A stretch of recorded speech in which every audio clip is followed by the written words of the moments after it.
ഇന്ന് നമ്മൾ വന്നിട്ടുള്ളത് അയില വെച്ച് തേങ്ങ അരച്ച് നല്ലൊരു ഫ്രൈഡ് റെസിപ്പിയാണ് ചെയ്യാൻ പോകുന്നത്. കൂടാതെ നല്ല അടിപൊളി ഒരു മസാലയും കൂടിയാണ്. അപ്പോൾ ഇതെങ്ങനെയാണ് തയ്യാറാക്കുന്നതെന്ന് നോക്കാം. ഇതിനു വേണ്ടി ഞാൻ 5 അയില നല്ലോണം ക്ലീൻ ചെയ്ത് ഇതുപോലെ ഒന്ന് വരഞ്ഞെടുത്ത് വെച്ചിട്ടുണ്ട്. അപ്പോൾ ഞാനൊരു മീൻ ഇതുപോലെ ഒന്ന് ക്രോസായിട്ടൊന്ന് വരഞ്ഞെടുത്തിട്ടുണ്ട്. അത് ചുമ്മാ ഒന്ന് വരഞ്ഞതേ ഉള്ളൂ കേട്ടോ. ഇനി ഇതിലേക്ക് നമുക്ക് കുറച്ച് മസാല എടുക്കണം. കുറച്ച് തേങ്ങ ചിരുകിയതെടുത്തിട്ടുണ്ട്. പിന്നെ കുറച്ച് കറിവേപ്പില, പച്ചമുളക്, ഇഞ്ചി, വെളുത്തുള്ളി, നമ്മുടെ പെരുംജീരകം, കുറച്ച് ചെറിയ ഉള്ളിയാണ് എടുത്തിട്ടുള്ളത്. ഇതെല്ലാം നമുക്ക് മിക്സിയുടെ ജാറിലേക്ക് ഇട്ട് കൊടുക്കാം. നമ്മുടെ മീനിൻ്റെ അളവിനനുസരിച്ച് വേണം നമ്മൾ ഇതെല്ലാം എടുക്കാൻ വേണ്ടി. അപ്പോൾ നമ്മളിതെല്ലാം ഒരു മിക്സിയുടെ ജാറിലേക്ക് ഇട്ട് കൊടുത്തിട്ടുണ്ട്. ഇനി ഇതിലേക്ക് നമുക്ക് 1 ടേബിൾ സ്പൂൺ കുരുമുളക് മുഴുവനായിട്ടുള്ളതാണ് ഇട്ട് കൊടുക്കുക. നിങ്ങളുടെ പൊടി ഉണ്ടെങ്കിൽ അതെടുത്താൽ മതിയാകും. അപ്പോൾ നിങ്ങളുടെ എരിവിന് ആവശ്യമായിട്ടാണ് ഇതൊക്കെ ചേർത്ത് കൊടുക്കേണ്ടത്. പിന്നെ ഒരു 1/4 ടീസ്പൂൺ മഞ്ഞൾപ്പൊടി, 2 സ്പൂൺ മുളക് പൊടി. പിന്നെ ഇതിലേക്ക് നമുക്ക് ആവശ്യത്തിനുള്ള ഉപ്പിട്ട് കൊടുക്കാം. പിന്നെ അതിലേക്ക് നമുക്ക് 1.5 ടേബിൾ സ്പൂൺ വെളിച്ചെണ്ണയാണ് ഒഴിച്ച് കൊടുക്കുന്നത്. നിങ്ങൾക്ക് നാരങ്ങാനീരുണ്ടെങ്കിൽ ചേർത്ത് കൊടുക്കുക. ഞാൻ ഇതിലേക്ക് നാരങ്ങാനീര് ചേർത്ത് കൊടുക്കുന്നില്ല. ഇനി നമുക്ക് കുറച്ച് വെള്ളം കൂടി ഒഴിച്ച് കൊടുത്ത് നല്ല പേസ്റ്റ് രൂപത്തിൽ ഒന്ന് അരച്ചെടുക്കാം. അപ്പോൾ ഇതിലേക്ക് ഞാൻ 1 ടേബിൾ സ്പൂൺ വെളിച്ചെണ്ണ ഒഴിച്ച് കൊടുക്കുന്നതിൻ്റെ വീഡിയോ എടുക്കാൻ വിട്ടുപോയി. അപ്പോൾ കുറച്ച് വെളിച്ചെണ്ണ ഒഴിച്ച് കൊടുക്കുക. നല്ല പേസ്റ്റ് രൂപത്തിൽ നമ്മൾ അരച്ചെടുത്തിട്ടുണ്ട്. ഇനി ഇതിലേക്ക് ഞാൻ കുറച്ചും കൂടെ ഉപ്പ് ചേർത്ത് കൊടുക്കുന്നുണ്ട്. ഉപ്പ് നോക്കിയിട്ട് വീണ്ടും ചേർത്ത് കൊടുക്കുക.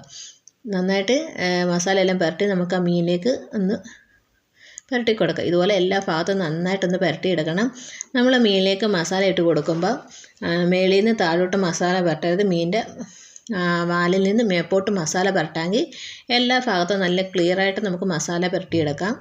മീനെ നല്ലതായിട്ട് പിടിക്കുകയും ചെയ്യും. അപ്പോൾ ഇതുപോലെ എല്ലാം നമുക്കൊന്ന് മസാല പുരട്ടിയെടുക്കാം. പിന്നെ നമുക്കിത് 1/2 മണിക്കൂർ മുതൽ 1 മണിക്കൂർ വരെ ഒന്ന് മാറ്റി വെക്കാം. ഞാനിപ്പോൾ 1/2 മണിക്കൂറാണ് വെക്കുന്നത്.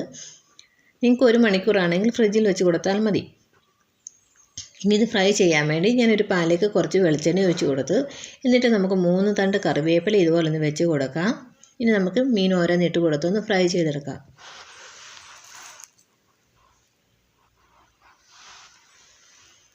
അപ്പോൾ നിങ്ങൾ തീർച്ചയായിട്ടും ഒരു തവണ ഇതുപോലെ ഒന്ന് ട്രൈ ചെയ്ത് നോക്കണം. നല്ല അടിപൊളി സൂപ്പർ ടേസ്റ്റി ആയിട്ടുള്ളൊരു അയില ഫ്രൈ ആണ്. അപ്പോൾ 2 പാത്രത്തിലായിട്ടാണ് ഞാൻ വെച്ച് കൊടുത്തിട്ടുള്ളത്. അപ്പോൾ ഇതിന് 2 സൈഡ് നമുക്ക് തിരിച്ചും മറിച്ചിട്ടൊന്ന് ഫ്രൈ ചെയ്തെടുക്കാം.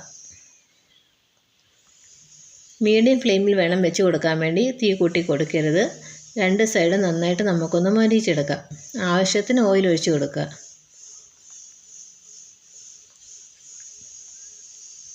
ഞാൻ ഇതിലേക്ക് കുറച്ചും കൂടെ ഒന്ന് ഓയിൽ ഒഴിച്ച് കൊടുത്തിട്ടുണ്ട്. ഇനി ഞാനിതിലേക്ക് നമുക്ക് കഴിക്കാൻ വേണ്ടി കപ്പ പുഴുങ്ങുന്നുണ്ട്. അപ്പോൾ കപ്പയൊക്കെ ഇതുപോലെ ഞാനൊന്ന് നുറുക്കിയ ശേഷം കുക്കറിനകത്താണ് വെക്കുന്നത്. കുക്കറിലേക്ക് ആവശ്യത്തിന് വെള്ളം ഒഴിച്ച് കൊടുത്ത് നമ്മൾ ഈ കപ്പ ഇട്ട് കൊടുത്ത് കുറച്ച് ഉപ്പും കൂടെ ഇട്ട് കൊടുത്ത് ഇത് മുങ്ങത്തക്ക പാകത്തിൽ വെള്ളം ഒഴിച്ച് കൊടുത്ത് നമുക്കൊരു 3 വിസിലാകുന്ന വരെ വേവിച്ചെടുക്കാം.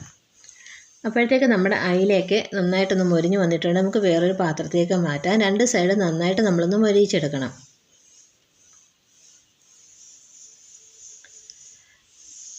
അപ്പോൾ ഈ ഒരു മസാലയിൽ നിങ്ങൾ തീർച്ചയായിട്ടും മീനൊന്ന് ഫ്രൈ ചെയ്ത് നോക്കണം. നല്ല ടേസ്റ്റാണ്.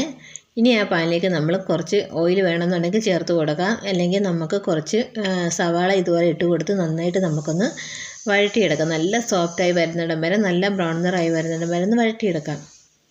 ഞാൻ ഇതിലേക്ക് കുറച്ച് വെളിച്ചെണ്ണയും കൂടെ ഒഴിച്ച് കൊടുക്കുന്നുണ്ട്. നിങ്ങൾക്ക് ആവശ്യമുണ്ടെങ്കിൽ മാത്രം ഒഴിച്ച് കൊടുക്കുക. എന്നിട്ട് നല്ല ബ്രൗൺ നിറാകുന്നിടം വരെ നമുക്കിതൊന്ന് വഴറ്റിയെടുക്കാം. അപ്പോൾ നമ്മുടെ മീൻ ഫ്രൈ ഒക്കെ ഇവിടെ മാറ്റി വെച്ചിട്ടുണ്ട്. നല്ല മൊരുമൊരാന്ന് മൊരിഞ്ഞ് നമ്മുടെ അയില ഫ്രൈ നല്ല സുന്ദര കുട്ടപ്പന്മാരായിട്ട് പ്ലേറ്റിൽ കിടപ്പുണ്ട് കേട്ടോ.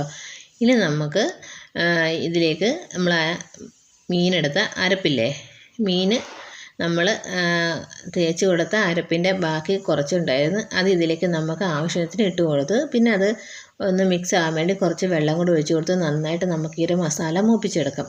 നന്നായിട്ട് വഴറ്റിയെടുക്കണം. ഇനി അതിലേക്ക് നമുക്ക് കുറച്ച് കറിവേപ്പിലയും കൂടെ ചേർത്ത് കൊടുക്കാം.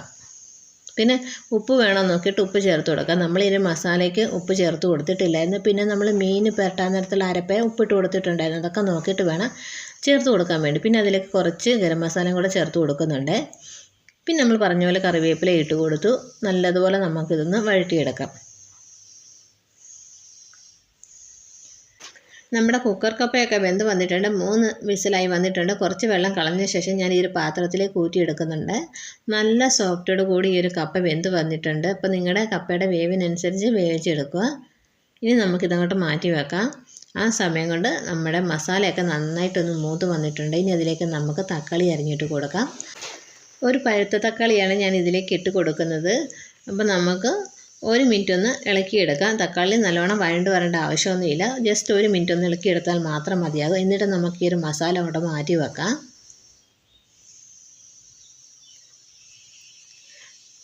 മസാല ഞാൻ വേറൊരു പാത്രത്തിലേക്ക് മാറ്റി. ഇനി ആ പാനിൽ തന്നെ ഞാനൊരു വാഴയില വാട്ടിയ ശേഷം അതിലേക്ക് നമ്മളെടുത്ത് വെച്ചിരിക്കുന്ന മസാലയ്ക്കകത്തിട്ട തക്കാളി ഉണ്ടല്ലോ, ആ തക്കാളി ഇതിൻ്റെ ഭാഗത്തേക്ക് ഒന്ന് നിരത്തി കൊടുത്ത ശേഷം ബാക്കി മസാല നമ്മൾ ഇതിലേക്ക് ഇതുപോലെ നിരത്തി വെച്ച്, എന്നിട്ട് ആ പാത്രം കഴുകിയ വെള്ളം കുറച്ച് ഇതിലേക്ക് ഒഴിച്ച് കൊടുത്ത് ആവശ്യത്തിനുള്ള ഉപ്പ്, ഒരു 1.5 ടേബിൾ സ്പൂൺ വിനാഗിരിയാണ് ഞാൻ ഇതിലേക്ക് ഒഴിച്ച് കൊടുത്തിട്ടുള്ളത്. അപ്പം ഞാൻ ഇച്ചിരി സ്പീഡിലാണ് കാണിക്കുന്നത്, വീഡിയോ ഒത്തിരി ലെന്തിയായിട്ട് പോകണ്ടെന്ന് വിചാരിച്ചിട്ട്.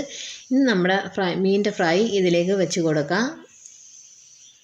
എന്നിട്ടൊരു 5-8 മിനിറ്റ് നമുക്ക് ഒരു വാഴയില വെച്ച് അടച്ച് ഇതുപോലെ ഒന്ന് വേവിച്ചെടുക്കാം. ഒരു മസാലയ്ക്കകത്തിട്ട് ഈ മീൻ എടുക്കുമ്പോൾ നല്ല അടിപൊളി ടേസ്റ്റാണ് കേട്ടോ. അപ്പോൾ നമ്മുടെ ഒരു 5-8 മിനിറ്റ് കഴിഞ്ഞ ശേഷം നമ്മുടെ മീൻ ഇവിടെ റെഡി ആയിട്ടുണ്ട്. ഫ്ലെയിമൊക്കെ ഓഫ് ചെയ്ത് നമ്മുടെ മീൻ മസാല സൂപ്പറായി വന്നിട്ടുണ്ട്. നല്ല അടിപൊളി ഒരു മണമാണ്. അപ്പോൾ നിങ്ങൾ തീർച്ചയായിട്ടും ഇതൊന്ന് ട്രൈ ചെയ്ത് നോക്കണം. ഒരു രക്ഷയില്ല, സൂപ്പർ ടേസ്റ്റാണ്.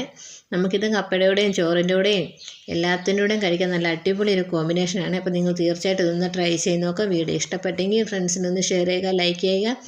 നിങ്ങളുടെ അഭിപ്രായങ്ങൾ മറക്കാതെ കമൻറ്റ് ബോക്സിൽ അറിയിക്കണേ. അപ്പോൾ നമുക്ക് കപ്പയും കുറച്ച് മാങ്ങാച്ചാറും പിന്നെ നമ്മൾ കുറച്ച് കാന്താരിയും ചുമന്നുള്ളിയും വെളിച്ചെണ്ണയും ഉപ്പൊക്കെ ചേർത്ത നമ്മുടെ മുളക് ചമ്മന്തിയും പിന്നെ മീൻ വറുത്തതും നമ്മുടെ മീനകത്ത മസാലയൊക്കെ കൂട്ടി കഴിക്കുമ്പോൾ ഒരു രക്ഷയില്ല, സൂപ്പർ ടേസ്റ്റാണ്. ഇഷ്ടപ്പെടാത്തവരാരുമില്ല. അപ്പോൾ നിങ്ങൾ തീർച്ചയായിട്ടും ഒന്ന് ട്രൈ ചെയ്ത് നോക്കണേ. ഈ മസാലയൊക്കെ നന്നായിട്ടൊന്ന് ഇളക്കിയെടുത്ത ശേഷം നമുക്കൊരു പാത്രത്തിലേക്ക് ഇട്ട് കൊടുക്കാം. അതുപോലെ വീഡിയോ ആദ്യമായിട്ട് കാണുന്ന കൂട്ടുകാരുണ്ടെങ്കിൽ എൻ്റെ ചാനലൊന്ന് സബ്സ്ക്രൈബ് ചെയ്യുക. തൊട്ടടുത്തുള്ള ബെൽ ബട്ടണിൽ ഓൾ എന്ന ഓപ്ഷൻ എനേബിൾ ചെയ്യുക. അപ്പോൾ മാത്രമേ ഞാൻ അപ്ലോഡ് ചെയ്യുന്ന വീഡിയോയുടെ നോട്ടിഫിക്കേഷൻ നിങ്ങളുടെ ലഭിക്കത്തുള്ളൂ.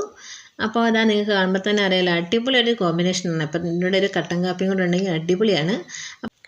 നമുക്ക് കപ്പയെടുത്ത് ഒരു കാന്താരി ചമ്മന്തിയും പിന്നെ നമ്മുടെ മാങ്ങാച്ചാറും കുറച്ച് മീൻ്റെ മസാലയും കൂടെ കൂട്ടി കഴിക്കുമ്പോൾ ഒന്നും പറയണ്ട, നിങ്ങൾ തീർച്ചയായിട്ടും ഒന്ന് ട്രൈ ചെയ്ത് നോക്കുക. പിന്നെ അതിൻ്റെ കൂടെ നമ്മുടെ കുറച്ച് അയില ഫ്രൈയും കൂടെ കൊണ്ട് വായിലോട്ട് വെച്ച് കൊടുത്തു കഴിഞ്ഞാൽ പിന്നെ നമുക്ക് ചുറ്റുപാടൊന്നും കാണത്തില്ല കേട്ടോ. അത്രയ്ക്ക് അടിപൊളി ടേസ്റ്റാണ്. അപ്പോൾ നിങ്ങൾ തീർച്ചയായിട്ടും ട്രൈ ചെയ്ത് നോക്കുക. നല്ല റെസിപ്പിയായിട്ട് നമുക്ക് വീണ്ടും കാണാം. താങ്ക്സ് ഫോർ വാച്ചിങ് ബൈ ഉണ്ണിക്ക് ചൂസ് കറി വേൾഡ്. ബൈ.